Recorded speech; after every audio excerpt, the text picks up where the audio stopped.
현대 수소전기차. 코로나19 신규 확진자가 이틀 연속 300명대를 기록하는 등 전국에서 동시다발적으로 확진자가 잇따르고 있습니다. 특히 코로나 대응 최전선에 서 있는 각급 병원에서도 계속해서 감염 사례가 나타나고 있습니다.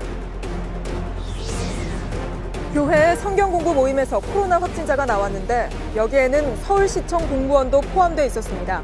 사랑제일교회를 비롯해 교회 관련 감염이 확산되고 있고 광복절 광화문 집회와 관련한 확진자도 100명대로 늘었습니다. 정부는 내일부터 사회적 거리두기 2단계를 전국으로 확대하기로 했습니다. 전공의들이 의대 정원 확대 등에 반대하며 무기한 파업에 들어간 가운데 정부가 관련 정책을 일단 유보하기로 했습니다. 하지만 의사협회 등 의료계는 정부를 신뢰할 수 없다며 총파업을 예정대로 진행하겠다고 밝혔습니다. 방역당국은 코로나19의 확산 추세를 막기 위해 이번 주말 최대한 집에 머물러 달라고 요청했습니다. 실제 주말 시내 모습을 저희 취재진이 담아봤는데 코로나19 확산세에 긴장하면서도 일부에서는 마스크를 쓰지 않거나 방역수칙을 어기는 모습도 포착됐습니다. 코로나19 완치 판정 후에도 각종 후유증을 호소하는 사례가 늘고 있습니다. 탈모에 당뇨까지 호소하는 시민들을 JTBC가 만나봤습니다. 해외에서는 완치된 뒤에도 폐 손상 등 100개에 달하는 후유증이 나타난 것으로 조사됐습니다.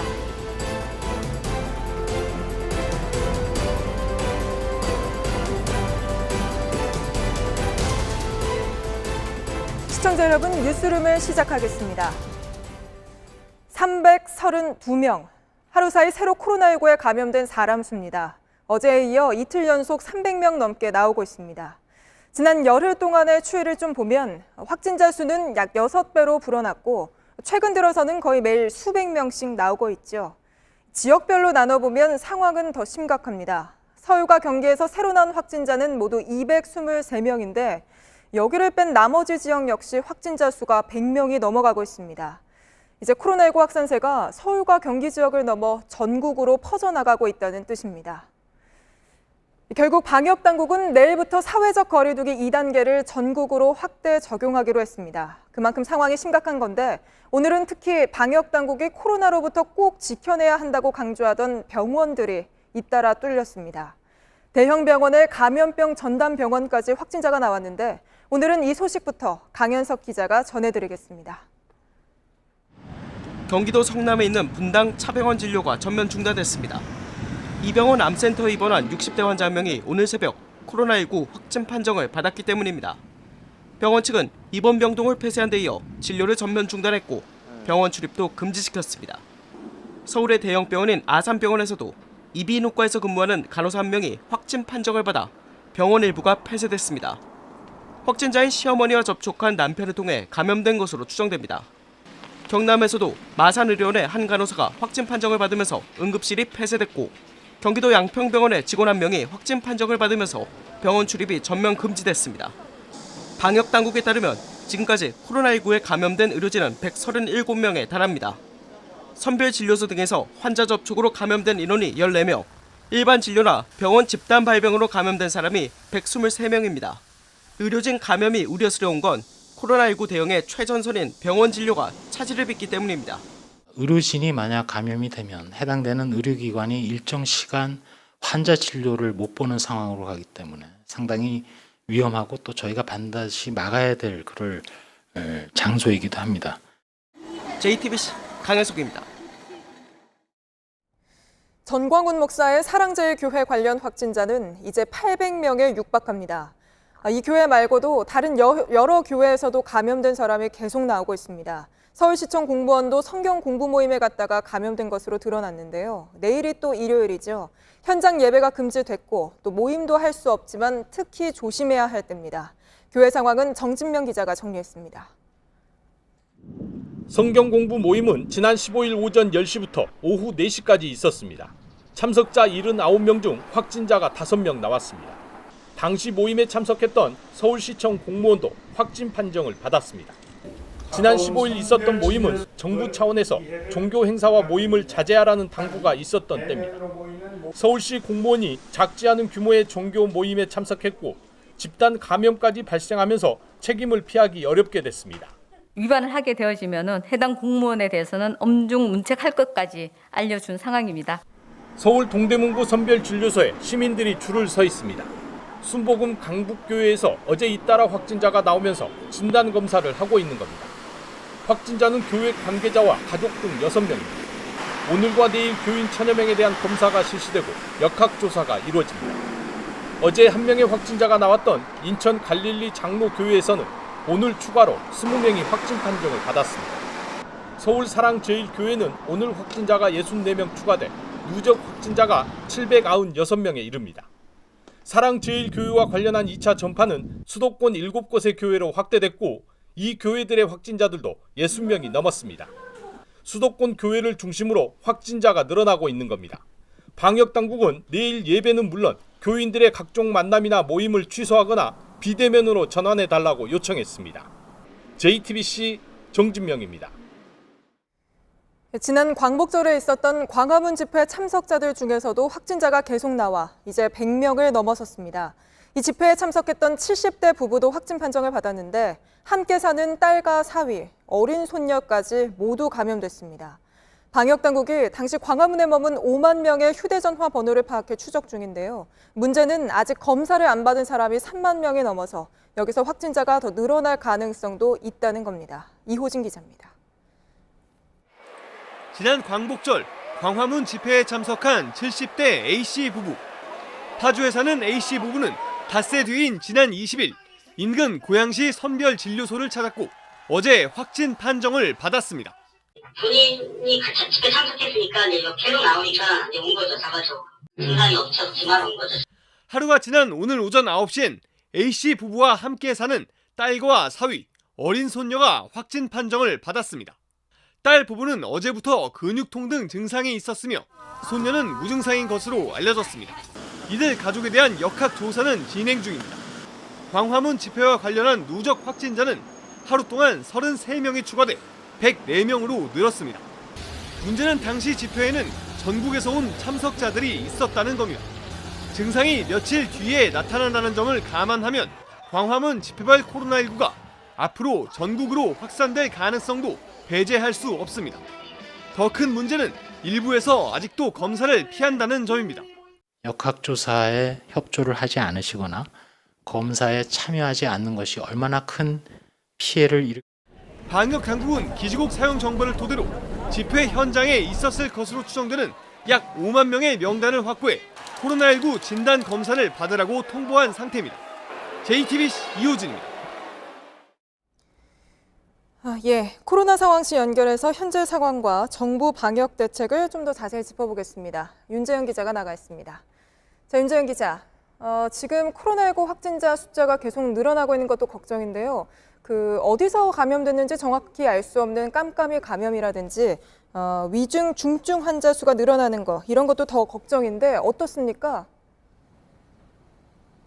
네, 먼저 이 그래프를 보시면 지난 2주간 나온 환자 2,400여 명 중 감염 경로를 조사 중인, 그러니까 제대로 알지 못하는 깜깜이 감염 환자 수가 전체의 20%를 넘습니다. 어제 기준으로는 16%였는데 또 한 번 크게 늘어난 거죠.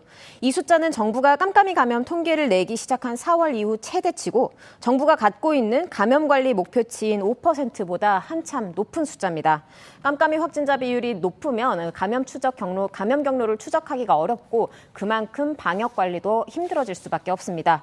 또 2주간 나온 환자들의 연령대를 보면요. 고위험군인 65세 이상이 30%를 넘고 위중, 중증 환자 수도 최근 들어 늘어나서 오늘 25명이 됐습니다. 방역 당국은 오늘도 거리 두기를 강조했습니다. 지금과 같은 위태로운 상황에서는 만약 이번 주말마저 혹시라도 일부에서라도 거리 두기가 제대로 이행되지 않는다면 그야말로 만회하기 어려운 위기 상황에 접어들 수 있습니다. 방역 당국은 계속 이번 주말이 고비라는 점을 강조하고 있는데요. 내일부터는 전국의 거리 두기 단계가 2단계로 올라가죠? 네, 그렇습니다. 오늘은 전국의 모든 지자체에서 확진자가 나왔습니다. 원래 수도권 밖의 환자 수는 10명대였는데 어제부터는 70명을 넘어섰고요. 더 이상 수도권만의 문제가 아니라는 뜻입니다. 따라서 정부는 수도권에서 하고 있던 사회적 거리두기 2단계를 내일부터 2주간은 전국으로 확대합니다. 2단계 거리두기 내용을 다시 한번 짚어보면요. 실내에선 50명 이상, 실외에선 100명 이상 모여선 안 되고 클럽, 노래방, PC방 같은 고위험 시설은 영업을 중단해야 합니다. 실내 국공립시설은 문을 닫고 스포츠 행사는 모두 관중 없이 이루어지게 됩니다. 이번 주말 확산세에 따라서 최고 단계인 3단계까지 격상될 수도 있습니다. 예, 전국 곳곳에서 산발적인 감염도 계속 나오고 있지 않습니까? 네, 강원도 원주에선 체조교실에서 확진자가 오늘도 8명 늘어나면서 전체 18명이 됐고 N차 감염도 이어지고 있습니다. 서울 CGV 용산점에서는 아르바이트생이 확진되면서 영화 상영이 중단됐고 맥도날드 서울역점과 스타벅스 서울역 동자동점 직원도 확진됐습니다. 삼성전자 화성사업장과 충남 아산 삼성 디스플레이 공장에서도 확진자가 나왔고 일산 쿠팡 배송센터도 확진자가 다녀가면서 폐쇄됐습니다. 서울 노원구 수락중과 중랑구 동원중에서는 학생이 확진돼서 600여 명이 검사를 받고 있습니다. 예, 여기까지 듣겠습니다. 코로나 상황실 윤재영 기자였습니다. 예, 이런 상황 속에 전공의들은 이틀째 파업을 이어가고 있습니다. 결국 정부는 한 발 물러서서 의과대학 정원을 확대하는 걸 유보하겠다며 진료 현장으로 돌아와 달라고 요구했습니다. 하지만 의사협회는 정부를 신뢰할 수 없다며 예정대로 총파업을 진행하겠다고 밝혔습니다. 이희정 기자입니다. 정부는 일단 의대 정원을 늘리고 공공의대를 만드는 걸 유보하겠다고 밝혔습니다. 의사단체가 문제를 제기하고 있는 의과대학 정원 확대와 공공의대 신설에 대해서는 수도권의 코로나19 상황이 안정된 이후 의료계와 논의를 하며 추진해 나가겠습니다. 그러면서 의료진들에게 진료 현장으로 돌아와 달라고 요구했습니다. 정책 추진 유보를 고려하여 진료 현장으로 복귀해 주실 것을 당부드립니다. 정부는 또 파업을 준비하는 수도권 전공의 등을 대상으로 의료법상 업무 개시 명령을 발동할 예정이라고 설명했습니다. 만약 의료인들이 진료 현장을 지키지 않을 경우에는 정부는 필요한 모든 조치를 실행할 것입니다. 하지만 의사협회는 정부 발표에 대해 신뢰할 수 없는 정치적 수사의 반복이라고 비판했습니다. 시점이 모호하다고 생각이 듭니다. 정부가 하고 싶은 대로 하겠다라는 말밖에 들리지 않아서 논의를 재개하는 시점을 우리랑 합의하자. 어제 파업을 시작한 대한전공의협의회는 레지던트 등이 순차적으로 휴진에 들어갑니다. 오는 26일엔 개원이들 중심인 대한의사협회가 2차 총파업을 할 예정입니다. JTBC 이희정입니다. 예, 의대생들이 의대 정원을 늘리기로 한 정부를 비판하기 위해 썼던 덕분이라며 챌린지 손모양 사용을 멈추기로 했습니다. 존경한다는 뜻의 수어를 뒤집은 이 손모양에 대해 한국농아인협회는 수어를 악용하지 말라고 비판해 왔는데요. 의대생 측은 사과와 함께 의도를 잘 담아낼 이미지를 새로 만들겠다고 했습니다. 지금 가장 중요한 건 누가 코로나에 감염됐는지 빠르게 가려내서 추가 감염을 막는 거죠. 800명 가까운 확진자가 나온 사랑제일교회는 오늘 새벽에서야 압수수색이 마무리됐습니다. 지금은 확보한 교인 명단과 각종 자료들을 분석하고 있다는데 사랑제일교회에 나가 있는 취재기자 연결해 보겠습니다. 자, 송승환 기자, 경찰이 교인 명단을 확인하고 있습니까? 네, 오늘 새벽 경찰은 사랑제일교회에서 박스 7, 8개 분량의 서류와 컴퓨터 등을 확보를 했습니다. 여기서 교인 명단과 예배에 참석한 사람, 그리고 교회에서 숙식을 했던 사람 등을 중점적으로 찾고 있는데요.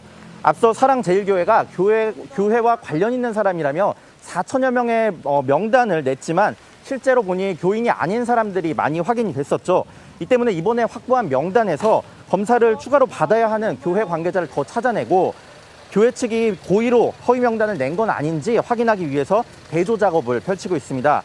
또 컴퓨터 안에 있는 자료 같은 경우에는 포렌식을 맡겨놨는데요. 아직 그 작업이 완료가 되지 않아서 분석하려면 시간이 조금 더 걸릴 것 같습니다.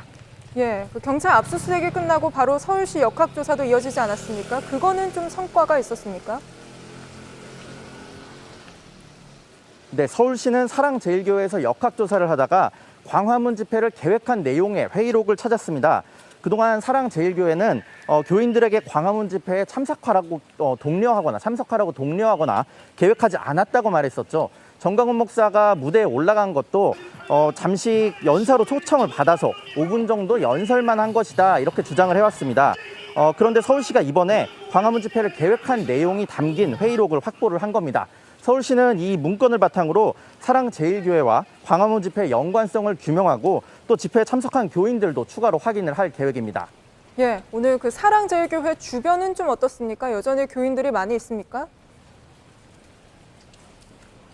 네, 지금 제 뒤로 보이는 사랑제일교회 진입로 같은 경우에는요, 교인들이 현수막과 의자 등으로 길목을 막아서고 있고 교인 10명 정도가 나와서 지키고 있습니다. 방금까지만 해도 사람이 많았는데 소나기나 장대비가 쏟아지면서 사람들이 조금 들어간 상황이고요. 이곳은 오늘 새벽까지만 해도 경찰, 역학조사관, 그리고 교인과 보수 유튜버 등이 좁은 공간에 모여 있어서 상당히 북적거리고 긴박했던 상황이었습니다. 어제 저녁부터 오늘 새벽 4시까지의 상황을 이혜원 기자의 리포트로 한번 보시겠습니다. 방호복을 입은 경찰이 교회 앞에서 대기합니다. 교회 측의 요구로 변호사를 기다리는 겁니다. 변호사가 도착하자 경찰이 안으로 진입합니다. 1시간 뒤 본격적인 압수수색이 시작됩니다. 그 사이 교회 밖은 아수라장입니다. 교인들이 찬송가를 부르고 소리를 지르기도 합니다. 사람들이 한데 얽히기도 했습니다. 주민도 힘들어합니다. 자정을 넘겨 압수수색을 끝낸 경찰이 빠져나옵니다. 박스를 차에 싣습니다. 교회 컴퓨터에 저장돼 있던 자료와 각종 서류 등이 담겼습니다. 곧바로 방역당국이 역학조사를 위해 들어갑니다. 교회 안에서 약 15분 대기했습니다. 교회 측 부목사와 변호인이 잠시 기다려달라고 한 겁니다. 방역당국은 교회가 오늘도 협조하지 않으면 강제로 진입할 예정이었지만 큰 마찰 없이 역학조사를 시작했습니다. 교회 밖 천막엔 여전히 많은 사람이 남아 있습니다. 2시간 40분 뒤 방역당국이 빠져나옵니다. 지난 목요일과 금요일 밤샘 대치에도 실패했던 역학조사를 드디어 진행했습니다. 명단과 그다음에 어디에 참석했는 시간 이런 것들이 중요한 자료들을 확보하는 데 역점을 뒀고 방역당국은 소모임 참석자 자료 등도 확보했습니다. 이를 바탕으로 감염 경로에 대한 본격적인 조사를 시작할 예정입니다. JTBC 이혜원입니다. 코로나19 확진 판정을 받고 병원에 입원 중인 전광훈 목사가 한기총 대표회장직을 그만두겠다고 밝혔습니다. 하지만 이미 전광훈 목사는 직무 정지된 상태여서 괜히 핍박받는 모습을 보여주려는 것 아니냐는 해석도 나옵니다. 이상엽 기자입니다. 전광훈 목사는 자신이 테러를 당하고 있다며 한기총 대표회장직 사퇴 이유를 설명했습니다. 불미스럽게도 외부의 불순자들의 강력한 테러로 제가 고난을 당하고 있습니다. 현재 상태로는 제가 대표회장직을 감당하기에는 너무 힘들기 때문에. 하지만 전 목사는 이미 직무가 정지된 상태입니다. 올 초 회장직 연임 절차에 문제가 있다는 법원 판단이 있었기 때문입니다. 아무 권한도 없는 상황에서 굳이 대표직에서 물러나겠다고 밝힌 건 자신에게 쏟아지는 비난과 지지자들의 이탈을 막으려는 의도로 보입니다. 이런 가운데 전 목사와 같은 광화문 집회에 참석해 확진 판정을 받은 극우 인사들이 병실에서 유튜브 방송을 진행해 논란입니다. 간호사와 다투는가 하면 인터넷 방송 하지 말라는 식으로 얘기하고 있는데 아파서 들어온 게 죄입니까? 당신들은 교도관입니까? 병원 내 식단도 문제 삼았습니다. 외부 반입 음식 안 된다고 하지만 검역 받아서 들어올 수 있는 것들, 과일 같은 거 넣어주면 안 됩니까? 여기서 주는 거 싱겁고 밍밍한 음식들, 그것만 먹어라. 신 씨는 자기 방송에 광고까지 붙였습니다. 현재 정부는 코로나 확진자의 치료비 전액을 세금으로 부담하고 있습니다. JTBC 이상엽입니다. 여당인 민주당 일부 의원들은 광화문 집회를 허가해준 법원에 대한 비판 강도를 높였습니다. 한 의원은 감염병이 우려되는 지역은 집회와 시위를 우선 금지하는 법도 발의했는데 아예 당시 집회를 허용한 담당 판사의 이름을 땄습니다. 문상혁 기자입니다. 오늘 우원식 더불어민주당 의원이 소셜미디어에 올린 글입니다. 우 의원은 법원이 당시 집회를 허용하면서 코로나19 확산을 예측할 수 없다고 했지만 8월 15일 이전에 사랑제일교회에서 확진자가 나왔다며 전광훈 목사의 발언 등 집회 자체가 충분히 위험한 상황이었는데 어떻게 법원만 몰랐냐고 비판했습니다. 집회를 꼭 허용할 것이면 방역수칙 준수를 조건으로 했어야 한다고도 했습니다. 같은 당 이원욱 의원은 의료 지식이 없는 법관이 집회를 허용할지 말지 판단하는 건 위험하다며 담당 판사의 이름을 딴 법안을 발의했습니다.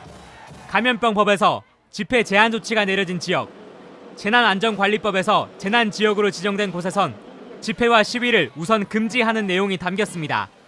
판사가 집회 금지 처분에 대한 판단을 할 때 질병관리기구의 의견을 반드시 들어야 한다는 조항도 있습니다.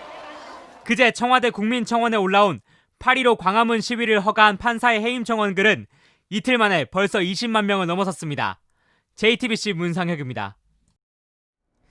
코로나19 확진자 수가 빠르게 늘면서 지금 가장 걱정인 건 예전 대구 경북 때처럼 병상이 부족해 치료를 못 받는 건 아닌가 하는 겁니다. 실제 경기도는 코로나19 치료용 병상 10개 중 9개가 찼습니다. 수도권 전체로 보면 10개 중 6개가 이미 쓰이고 있는데요. 특히 문제는 중환자 병상입니다. 중환자 진료 병상이 제일 먼저 부족해질 가능성이 높습니다. 중환자가 발생했을 때 멀리 전원해야 되는 그런 좀 어려운 일들이 닥칠 위험이 높습니다. 지금 같은 속도로 확진자가 불어난다면 의료 시스템이 무너질 수도 있다는 거죠. 특히 방역당국은 이번 주말을 고비라며 집에 머물러 달라고 절박하게 호소했습니다.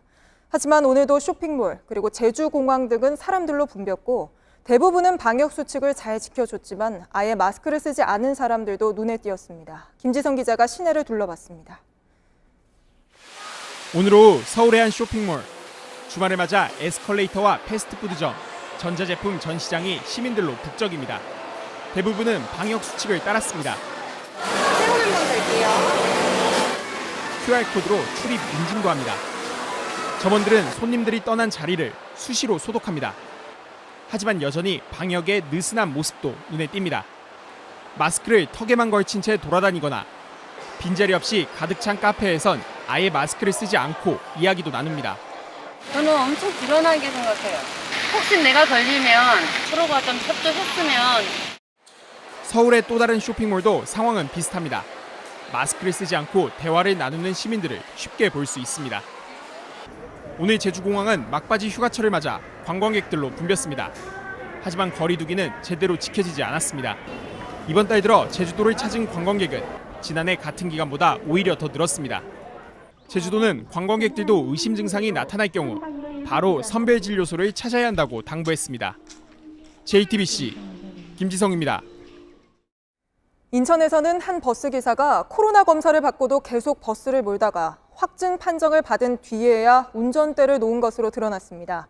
결국 이 버스기사의 동료들 또 승객들 모두 검사를 받아야 하는 처지가 됐는데요. 인천시는 승객들 카드 정보를 분석해 누가 탔었는지 추적하고 있습니다. 김재현 기자입니다. 지난 일요일 버스기사 A씨는 인천 남동구의 열매 맺는 교회 예배에 참석했습니다. 열매 맺는 교회는 오늘까지 18명의 확진자가 나온 곳입니다. 지난 19일 이 교회에서 첫 확진자가 나오자 교인들이 검사를 받았고 A씨는 다음 날인 20일 오전 확진 판정을 받았습니다. 그런데 A씨는 검사 결과가 나오기 전 새벽부터 오전 내내 버스를 몰았던 걸로 드러났습니다. 여러 승객들과 마주칠 우려가 있었지만 회사에선 제지하지 않은 걸로 알려졌습니다. 여기 와서 식당 같이 이용했다고 우리 직원들도 같이 이용하는 사람들 다 가서 전에 출근을 안 시켰으면 이런 사태가 안 생기는 거 아니에요. 확진자와 밀접 접촉자가 아니더라도 감염이 의심되는 경우 검사 결과가 나오기 전까지는 외출을 자제해야 합니다. 확진 받고 전화를 또 드렸어요. 어디 나가시면 안 된다라고 연락을 하니까 나가 있었다고 연락을 받았나 봐요. 그래서 빨리 들어가서 집에 계셔라. 방역당국은 같은 사무실 동료 직원들과 같은 식당에서 식사한 다른 회사 직원들까지 전수검사를 진행 중입니다. 또 인천시는 A씨가 몰았던 버스 승객들의 카드 이용 정보를 분석해 승객들에 대해서도 검사를 추진할 예정입니다. JTBC 김재현입니다. 한동안 코로나19가 안정되는 듯했던 유럽 역시 상황이 심상치 않습니다. 여름 휴가철이 되면서 확진자 수가 다시 크게 늘었는데 프랑스, 스페인 이런 나라들에서는 하루에 확진자가 수천 명씩 나오고 있습니다. 김선미 기자입니다. 이탈리아 로마 인근 토르바이아니카 해변입니다. 더위를 피해 바다를 찾은 사람들로 북적입니다. 하지만 마스크를 쓴 사람은 없습니다. 여름 휴가철을 맞아 이탈리아 내 코로나19 감염자가 폭증하고 있습니다. 현지 시간 21일 기준 하루 신규 확진자 수는 947명으로 지난 5월 14일 이후 가장 많았습니다. 이탈리아는 지난 5월 코로나 확진자 수가 줄어들자 봉쇄된 국경을 다시 열었습니다. 이후에도 확진자 수는 100명에서 300명대를 유지했는데 이달 들어 갑자기 늘면서 다시 3개월 전으로 돌아간 겁니다. 스페인과 프랑스에서도 새 확진자가 각각 3,000에서 4,000명씩 늘어나면서 유럽에서 2차 확산이 시작되는 것 아니냐는 우려도 나옵니다. 이런 가운데 세계보건기구 WHO 사무총장은 코로나19 백신이 개발되더라도 유행 전으로 돌아가는 건 어려울 것이라고 내다봤습니다.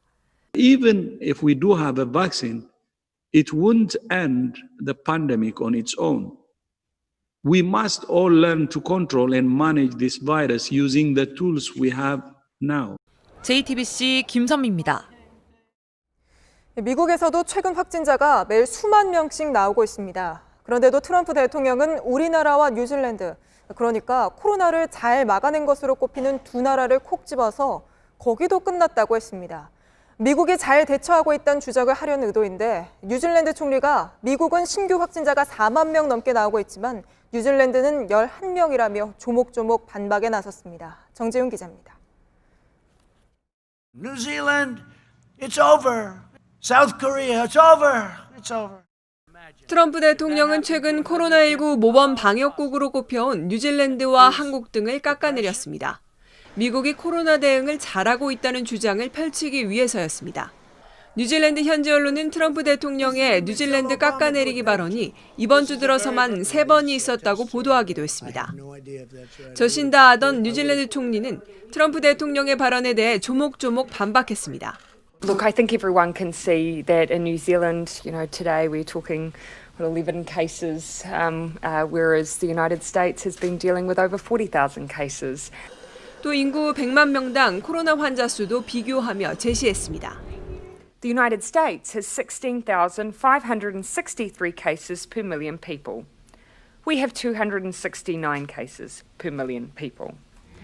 트럼프 대통령이 선거를 의식해 미국이 코로나 상황에 잘 대처하고 있다는 주장을 연일 펼치고 있지만 미국에선 최근 매일 4, 5만 명가량의 신규 확진자가 발생하고 있습니다. JTBC 정재윤입니다. 코로나를 감기 정도로 가볍게 생각하는 사람들 있죠. 이런 사람들을 향해 한 20대 젊은 환자는 걸려보지 않으면 절대 모르는 것 같다며 완치 판정을 받은 뒤에도 자신은 후유증에 시달리고 있다고 경고했습니다.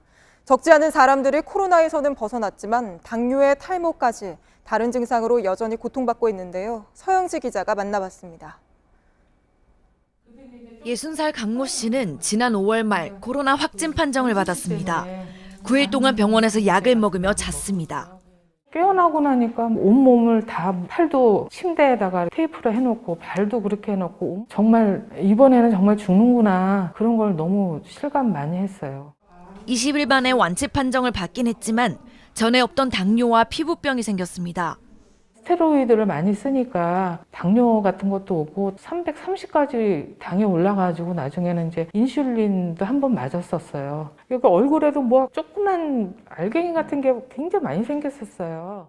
후유증은 20대 젊은이들에게도 나타납니다. 25살 이정환 씨는 지난 4월 초 터키에서 입국하다가 확진 판정을 받았습니다. 열이 39도까지 오른 날부터 한 일주일에서 열흘가량 너무 많이 아파가지고 하루에 잠을 1시간도 못 잤거든요. 일주일 동안. 진짜 죽는 줄 알았습니다. 진짜 너무 힘들어가지고. 이 씨는 57일이나 병원에서 지냈습니다. 퇴원 후에는 전에 없던 탈모가 생겼습니다. 번아웃처럼 무기력증이 크게 와가지고 그래서 그냥 코로나 때문에 이제 탈모가 왔다. 근데 이건 솔직히 목숨값이라고 생각하면 굉장히 적은 후유증이기 때문에 코로나를 가볍게 생각하는 이들을 보면 안타깝다고 했습니다. 조심해라 20대. 너희들이 진짜 죽을 수도 있다. 그리고 더 중요한 건 너희 부모님은 더 죽을 위험이 크다. 본인이 겪기 전에는 절대 모르는 것 같아요. 그래서 이 말을 하는 게 별로 의미가 없는 것 같아요. 안타까워요. 그냥. JTBC 서영지입니다. 해외에서는 아예 자신이 겪은 코로나19 후유증을 소셜미디어에 공유하기 시작했습니다. 한 미국 배우는 머리카락이 한 움큼씩 빠지는 모습을 공개했고 어떤 사람은 살을 눌렀다 뗐을 때 원래대로 잘 돌아오지 않는 증상을 올리기도 했습니다. 코로나에 걸렸다가 퇴원한 사람 1,500명에게서 100개에 가까운 증상이 나타났다는 연구 결과도 나왔습니다. 이어서 유미애 기자입니다. 미국 배우 알리샤 밀라노입니다. 영화 코만도에 출연한 아역 배우로 2017년 미투 운동을 첫 제안하기도 했습니다. 그런데 최근 온라인에 한 영상을 올렸습니다. 머리를 빗으면 머리카락이 한 움큼씩 빠지는 모습입니다. 지난 4월 코로나에 걸린 뒤 생긴 후유증입니다. 페이스북엔 아예 코로나 생존자들이라는 제목으로 자신들이 겪은 부작용들을 공유하기 시작했습니다. 눌린 종아리살이 원위치로 잘 돌아오지 않는 증상부터 두드러기, 탈모, 신체 일부 절단까지 다양합니다. 미국 MBC 뉴스는 인디애나대 나탈리 램버트 교수가 이들 생존자들 중 1,500명을 분석한 결과를 보도했습니다. 기사에 따르면 이들에게서 모두 98개의 증상이 발견됐습니다. 폐 손상은 기본이고 기억과 시력 상실, 온몸이 타는 느낌 등입니다. 다만 이 같은 증상들이 코로나 때문인지 열 때문인지 혹은 공포와 스트레스 때문인지에 대해서는 추가 조사가 필요하다고 했습니다. JTBC 유미입니다. 한중 양국이 코로나19 상황이 안정되는 대로 시진핑 중국 국가주석의 방안을 빨리 성사시키기로 했습니다. 서훈 청와대 국가안보실장과 양재츠 중국 공산당 외교 담당 정치국 위원이 부산에서 만나 이렇게 합의했습니다. 황예린 기자입니다. 서훈 국가안보실장과 양재츠 중국 공산당 정치국 위원이 부산에서 6시간가량 회동했습니다. 두 사람은 양국 현안에 대해 폭넓게 대화를 나눴다고 밝혔습니다. 많은 시간을 모든 주제를 놓고 충분히 폭넓게 대화를 나누고 아주 좋은 대화를 나눴습니다. 무엇보다 코로나19 사태로 미뤄졌던 시진핑 주석의 방한 문제가 진척을 보였습니다. 청와대는 코로나19 상황이 안정되는 대로 시진핑 주석의 방안을 조기에 성사시키도록 양측이 합의했다고 전했습니다. 방안 시기 등은 앞으로 협의하기로 했는데 이르면 올해 안이 유력합니다. 시 주석이 방한하면 2014년 7월 이후 약 6년 만입니다. JTBC 황예린입니다.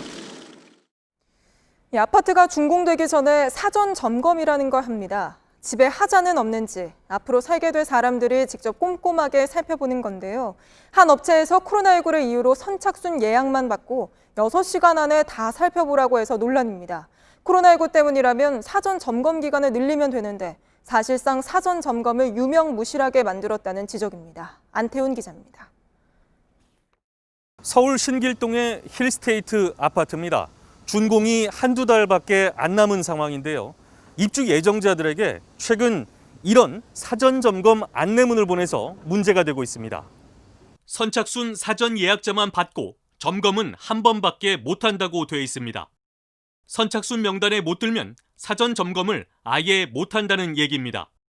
점검 시간도 단 하루, 최대 6시간으로 제한했습니다.